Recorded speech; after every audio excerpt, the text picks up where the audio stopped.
viewers. Welcome to the channel Jinx Judgments.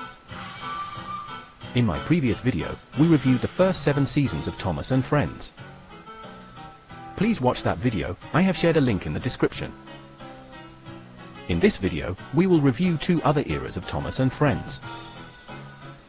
They're quite similar, so we won't take much time. The Hit Entertainment era of Thomas and Friends commenced in 2003 when Hit Entertainment acquired the franchise. This era began with Season 8 and introduced noticeable changes, such as new characters and simplified storylines aimed at a younger audience. The episodes became more focused on moral lessons and easy-to-understand narratives. The show's aesthetic also evolved, introducing CGI elements alongside the traditional model animation. The episodes of the earlier seasons were written by Reverend Wilbert Awdry, Christopher Awdry, Britt Allcroft, David Mitton, and Andrew Brenner. This hit era, however, had many more writers.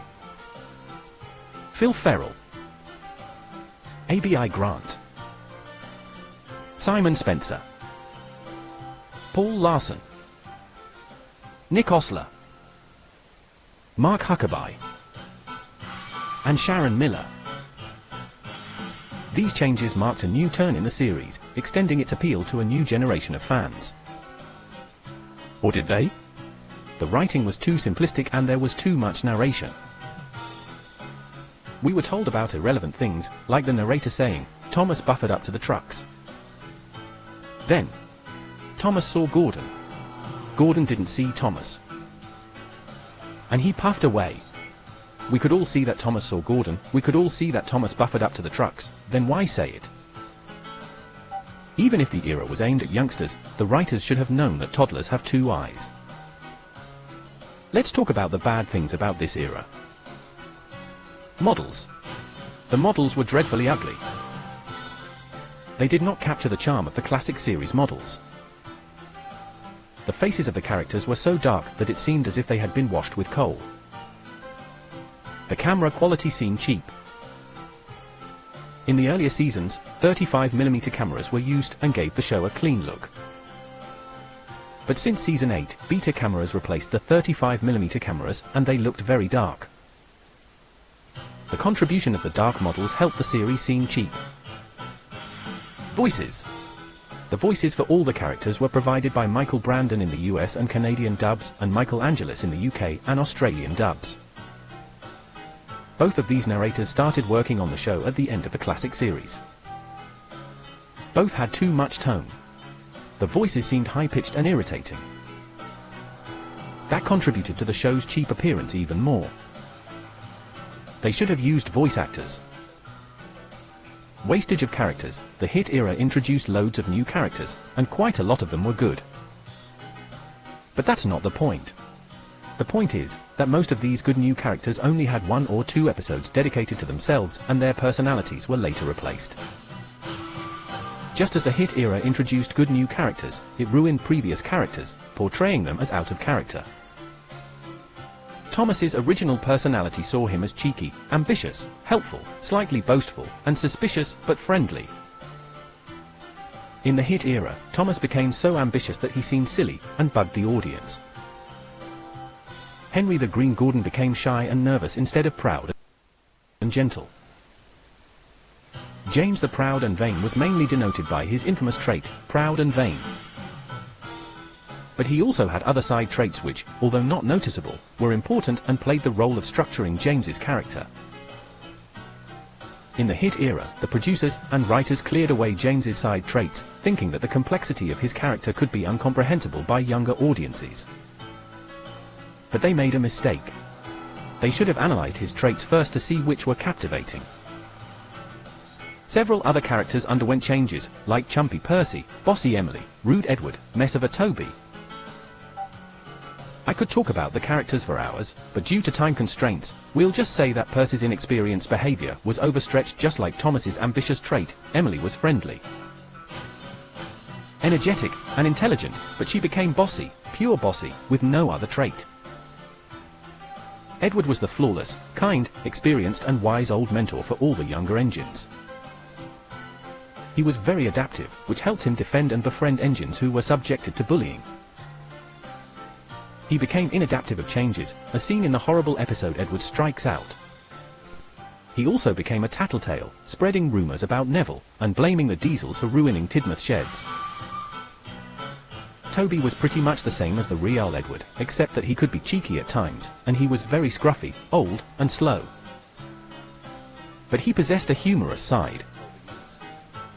In the hit era, however, Toby became obsessed with Doom. Whenever there was a slight commotion, Toby started jumping to the conclusion that he would be scrapped. In the Season 8 episode, You Can Do It Toby, see for yourself. The top of the hill, when Gordon puffed past. Slow, coach? Gordon huffed. I'm trying my hardest, gasped Toby. Sniffed Gordon. You're not even a proper engine. This made Toby feel very sad. If this was a classic series episode, then Toby would have laughed at Gordon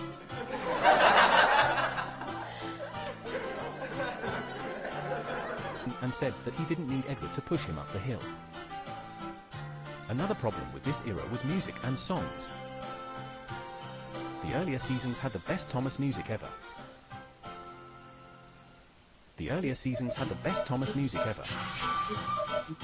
Even the later eras couldn't defeat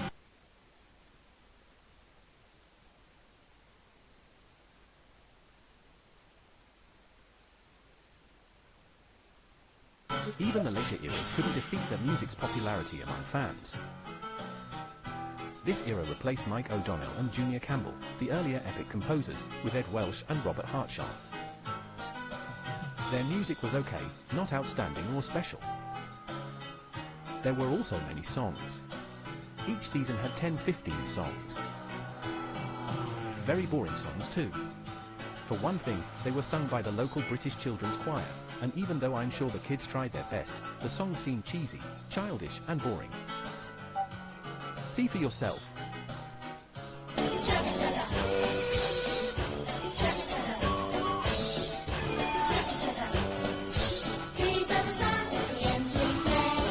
The lyrics weren't that great either. They were just simple phrases. And the chorus kept playing again and again, which led to the songs having very few proper lyrics. Another bad thing about this era was the structure of episodes. The writers mainly used the three-strike formula of writing. This is a format in which a wrong thing is done 3 times, then the protagonist fixes it somehow. This formula, according to some writers, is highly unprofessional. It did make all the episodes seem the same. With that, I think we've covered all the bad things. Now the good things. The best thing about the era was the attitude and language of engines. They were all friendly towards each other. In the earlier seasons, the engines mocked and gloated over each other's fall, but in this era, they were more thoughtful. The earlier seasons also used abusive words, but this era controlled itself. The biggest offensive words this era saw were stinky, horrid, and filthy. Problem with working with steamies is that they are much too stinky. Thomas is the most stinky steamy ever. They also shunned the speaker. That's a good way of teaching kids how nasty words can be. It's as good as subscribing to this channel. Another good thing about this era was the new characters. There were too many things to explore in the characters, so I think I'll make a separate video about them sometime in the future. Perhaps after this video. There we have it, the review of the hit era is complete. I'd give it a 4.75 out of 10. Now the Miller era. The Miller era of Thomas and Friends refers to the period when Sharon Miller was the head writer and showrunner. This era began with season 12 in 2008 and lasted until season 16 in 2012.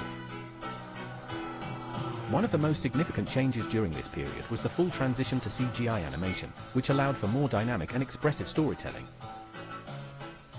The era is characterized by a focus on simpler, more formulaic storylines aimed at a younger audience, with an emphasis on repetitive phrases and moral lessons.